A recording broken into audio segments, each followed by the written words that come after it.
भयानक प्रकार म्हणजे कधीही असं ऐकलं नव्हतं आपण, असं सगळं भयानक याचं वर्णन केलं. जितेंद्रजी आव्हाड यांनी देखील आपल्याला आठवत असेल भाषण करून संपूर्ण हाऊसला स्तब्ध केलं होतं. पण हे सगळं झाल्यानंतर देखील आम्हाला वाटलं होतं मुख्यमंत्री कुठेतरी ऐकून घेतील आणि न्याय देतील.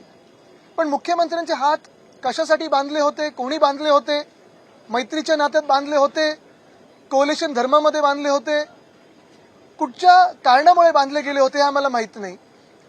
पण आम्हाला सांगितलं होतं त्यांनी की आम्ही न्याय देऊ, चौकशी लवकरच लवकर पूर्ण होईल. डिसेंबर संपूर्ण गेला, जानेवारी गेला, फेब्रुवारी गेला, आज मार्चमध्ये हे अधिवेशन सुरू झाल्यानंतर काल जे भयानक फोटो आलेले आहेत, मला वाटत नाही महाराष्ट्राने कधी अशी हत्या पाहिली असेल.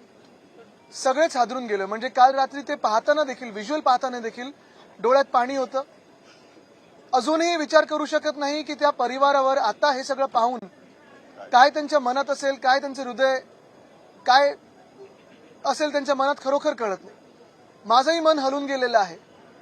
आज आपण पाहतोय की महाराष्ट्रात एक तरुण सरपंच असेल, तो कोणाचा भाऊ असेल, कोणाचा मुलगा असेल, कोणाचे वडील असेल, सगळ्यात महत्व म्हणजे भाजपचे पण कार्यकर्ते होतच ना ते.